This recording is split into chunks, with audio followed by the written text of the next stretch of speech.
Salut! Sans plus tarder, nous allons commencer notre affaire d'aujourd'hui. Nous sommes en 2016 et Zenat Rafik est une jeune Pakistanaise de 18 ans. Née en 1988, elle fait partie de la communauté ethnique des Pendjabis. Les Pendjabis représentent près de la moitié de la population pakistanaise. Sa famille, bien qu'elle ne soit pas la plus pauvre, vit tout de même dans une certaine précarité. D'ailleurs, ils habitent dans l'un des quartiers les plus pauvres de Lahore. Lahore est la deuxième ville du pays et c'est la capitale de la province du Pendjab. C'est un pôle économique et touristique important dans lequel se trouvent de superbes monuments, des mosquées. Seulement que dans l'entièreté du pays, il y a des quartiers où résident des hommes les plus pauvres qui se débrouillent au quotidien pour pouvoir vivre décemment et la famille de Zenat en fait partie. Parvin, la mère de Zenat, est veuve depuis quelques années. Malgré que la vie n'a pas été facile pour elle, elle en est bien sortie. Elle était bien entourée de sa famille qui était très solidaire et ils s'aidaient beaucoup les uns les autres. Parvin était très croyante et respectueuse des traditions. Elle avait vu ces dernières années ses deux filles aînées se marier sans son consentement. Très marquée par ces mariages qui avaient entaché l'honneur de la famille, elle s'était jurée qu'avec Sena, elle ne reproduirait pas les mêmes erreurs que ses sœurs. Avec Zenat, c'est elle qui choisirait son mari. Elle voudrait bien un homme Pendjabi avec un bon niveau social et une bonne situation financière. Ainsi, elle pourrait rétablir l'honneur de sa famille. Zenat, lorsqu'elle était petite, était une enfant espiègle et pleine de vie. Tous ceux qui la côtoyaient pouvaient que l'apprécier. En grandissant, elle s'était prise de passion pour la poésie et elle adorait également la musique. D'ailleurs, il lui arrivait de passer des heures à écrire des poèmes. Étant issue d'une famille très croyante et pieuse dans la tradition, elle avait été élevée dans la foi islamique. Elle était très croyante et avait appris l'entièreté du Coran. Elle pouvait réciter par cœur toutes ses sourates. La jeune fille très pieuse passait également beaucoup de son temps libre à enseigner le Coran aux enfants de son quartier. Très gentille et très serviable, tout le monde l'appréciait. Mais tout n'était pas rose dans sa vie. Zenat savait qu'elle était condamnée à se marier avec quelqu'un qu'elle ne choisirait pas. C'était une femme et elle n'avait pas son mot à dire. Elle connaissait son destin et devait se plier aux traditions. Seulement que le cœur de la jeune fille était déjà pris. C'était plus fort qu'elle, elle était très amoureuse de l'un de ses voisins. Ce jeune homme au nom de Hassan. Ils se sont rencontrés au collège pour la première fois. Elle avait 12 ans et lui en avait 14 ans. Ils se sont tout de suite bien entendus. Il y avait une sorte d'alchimie entre les deux adolescents qui vont rapidement devenir inséparables. Le fait qu'ils habitent à deux pâtés de maison l'un de l'autre va encore plus renforcer ce lien. Au départ, ce n'était qu'une relation amicale, mais au fil du temps, ils vont prendre plaisir à être ensemble. Petit à petit, ils se sont rapprochés jusqu'à ne plus vouloir se quitter et s'avouer leurs sentiments respectifs. Mais Zenat connaissait le danger d'une telle relation. Elle savait que sa mère ainsi que ses grands frères n'accepteraient jamais que Hassan soit l'un de leurs. Aussi, elle connaissait les sanctions que pouvait engendrer une telle relation. De centaines de femmes pakistanaises meurent chaque année des mains de leurs proches pour des crimes dits d'honneur. Zenat en avait bien conscience qu'il puisse arriver quelque chose à elle ou à son amoureux. Depuis le départ de ses grandes sœurs qui avaient eu la chance, elles, de choisir leur mari et vivre un mariage d'amour, Parveen disait toujours auprès de ses fils ainsi que de sa famille avoir du regret de ne pas pu sauver l'honneur de sa famille. Elle s'était d'ailleurs promis de ne pas refaire la même erreur avec Zeenat. En choisissant son mari, elle rétablirait l'honneur de la famille. Parveen avait de grands espoirs sur Zeenat. Zeenat, elle lui avait prévu un mariage arrangé avec un homme de la même ethnie, ayant un niveau élevé ainsi qu'une bonne situation. C'était l'occasion d'élever toute la famille. Zeenat était une jeune fille très convoitée, mais elle n'avait Dieu que pour Hassan. Les deux tourtereaux vont faire bien attention pour pouvoir vivre leur amour caché à l'abri des regards. Mais malheureusement, un jour, la famille de la jeune fille va découvrir cette union. Et Parveen, la mère, va la battre violemment, puis lui interdire formellement, puis lui interdire de revoir ce dernier. Tous ses espoirs étaient sur le point de s'effondrer. Elle ne le permettrait pas. Parveen voulait absolument que sa fille se marie avec un homme d'un niveau social élevé et Hassan, qui avait que 20 ans, était un mécanicien ainsi qu'un Pashtun, une ethnie minoritaire au Pakistan, et les communautés ne se mélangent que très peu. Pour la mère de famille, c'était tout simplement impensable que sa fille puisse se marier avec ce jeune. Elle ne le permettrait pas. Zeenat, avec son caractère, n'acceptait pas la situation, ce qui a engendré des tensions entre les deux femmes. Et lorsque le ton montait de trop haut, la jeune femme se faisait battre par sa mère. Ses grands frères et ses grandes sœurs partageaient la même vision que leur mère. Hassan était au courant des violences que subissait Zeenat, mais lui était impossible d'intervenir. Il n'était pas du clan, il n'était pas marié pour l'instant, il ne pouvait rien faire. Plusieurs fois, il demandait la main de Zeenat auprès de sa mère, mais celle-ci refusait à toutes ses demandes. Zeenat était désespérée et trouvait cela injuste au sein de la famille. Elle n'avait aucun soutien. Ses deux grandes sœurs, qui étaient mariées aux hommes qu'elle avait choisis, prenaient parti du côté de leur mère. Le destin était cruel. Zeenat et Hassan vivaient un amour impossible car lui était Pashtun et elle Pendjabi. Mais malheureusement, ils étaient loin de s'imaginer ce qui les attendait. Un jour, en mai 2016, Zeenat se présenta paniquée et ensanglantée au domicile de la famille d'Hassan. Les violences étaient montées d'un cran. Sa mère venait tout juste de la battre, mais pas que, car 2 jours auparavant, ses frères l'avaient tellement frappée aussi fort qu'elle avait dû être hospitalisée. Hassan, en voyant sa bien-aimée, a ressenti une profonde colère. C'était insupportable.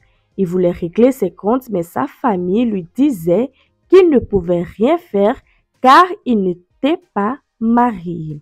Quel que soit tout ce qui allait se passer, tout allait lui retomber dessus.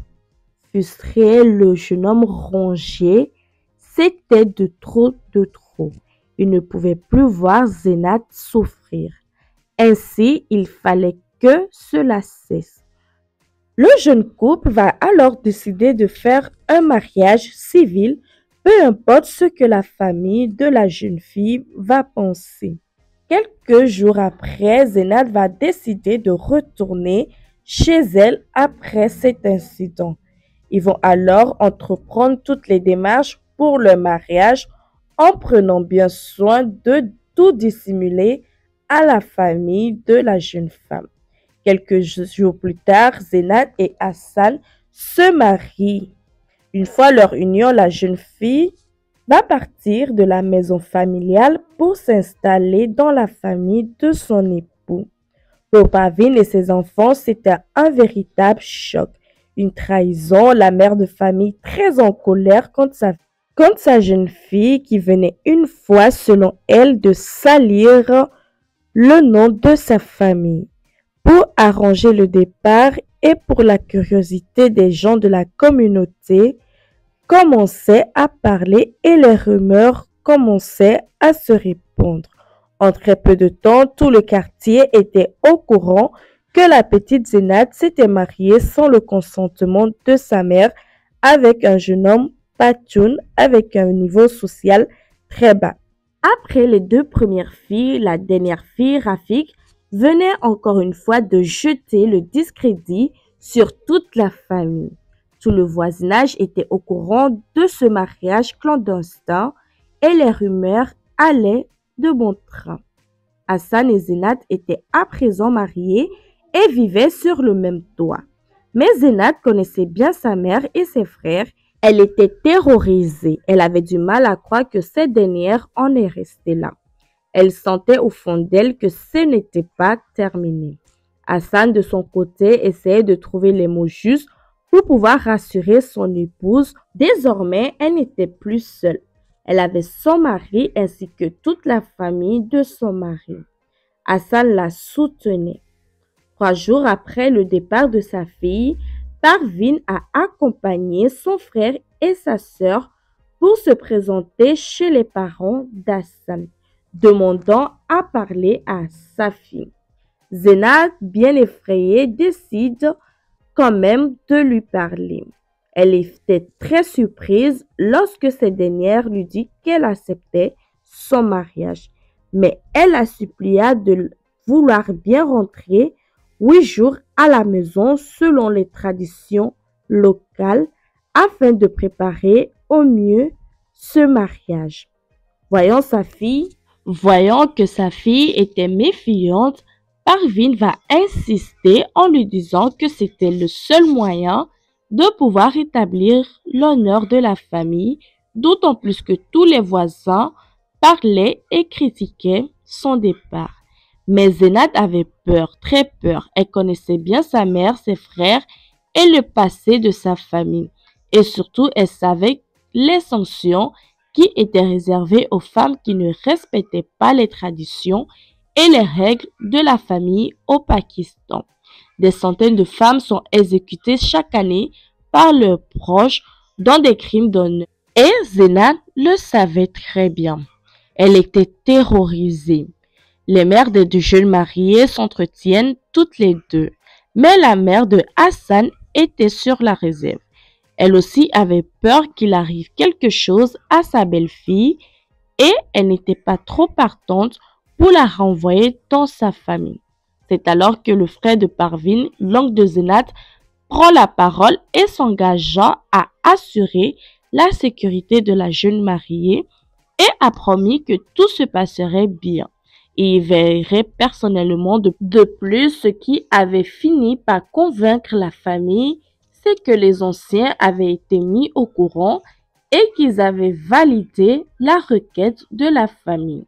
Après tous ces arguments, la famille du jeune homme accepta que Zénat retourne 8 jours chez sa mère afin de préparer au mieux le mariage et afin de pouvoir rétablir l'honneur de sa famille. Malheureusement, cette décision lui sera fatale. Zénat, 3 jours après s'être mariée et après avoir quitté la maison, se retrouva de nouveau dans cette prison familiale.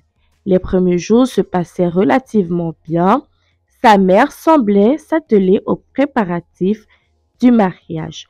De son côté, Zénat passait son temps chez elle à écrire des poèmes à son amoureux. Elle n'avait pas le droit durant ces 8 jours de le contacter. Mais elle appelait tout de même en cachette pour lui donner des nouvelles. Hassan était rassuré que tout semblait bien se dérouler. Cependant, le 4e jour, il reçoit un appel désespéré de sa femme lui demandant de venir immédiatement la chercher. Elle était en pleurs et extrêmement anxieuse. Hassan cherchait à comprendre ce qui se passait. Zena lui répondait alors que depuis le matin, l'ambiance était détendue. Sa mère lui faisait de nouveau des reproches, l'insultait, la menaçait. La jeune mariée au téléphone suppliait son mari de venir la chercher. Hassan avait le cœur déchiré et tout de même essaya de la rassurer que les anciens étaient au courant et qu'elle avait fait le plus dur et qu'il lui restait plus beaucoup de temps à tenir avant qu'ils ne puissent se retrouver et vivre enfin leur heureux mariage. Mais malheureusement, Hassan ne savait pas que c'était la dernière fois qu'il entendait la voix de sa femme. Le 8 juin 2016, la journée semblait être une journée normale dans les rues populaires de Lahore. Le soleil était au rendez-vous et rien ne laissait présager le drame qui allait se jouer. Soudain, les cris de Zena déchiraient la tranquillité du quartier. Parvin et l'un de ses fils venaient de l'attaquer férocement. Il l'avait battu à plusieurs reprises et attaché à un lit sur la terrasse de leur toit. La jeune fille criait, pleurait, les suppliait, mais en vain. Malgré ces supplications, ces deux bourreaux n'étaient pas prêts pour la laisser. Après avoir reçu de nombreux coups et avoir été étranglée, la jeune fille perd connaissance. C'est à ce moment-là que sa mère renversa plusieurs bouteilles d'essence sur sa fille inerte. Une fois le lit et la pauvre jeune femme recouverts d'essence, Parvin, déterminée, craqua une allumette et la jeta sur sa fille. Zena s'embrasa. Aussitôt, l'horreur était à son comble. La fumée ne va pas tarder à alerter les voisins qui vont immédiatement contacter les secours. Quelques minutes plus tard, la police, les pompiers, accompagnés de quelques voisins, sont venus pour les aider. Ils furent surpris en arrivant devant la maison de voir Parvin, la mère, se taper la poitrine en criant qu'elle venait enfin de rétablir l'honneur de sa famille. Elle revendiquait d'avoir tué sa fille pour protéger sa famille du malheur ainsi que pour rétablir son honneur.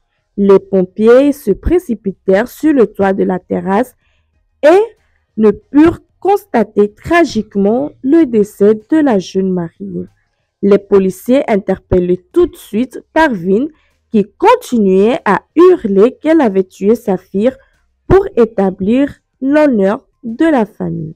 Son fils va prendre la fuite et la police ne va pas perdre un seul instant. La police va immédiatement lancer une équipe à sa recherche.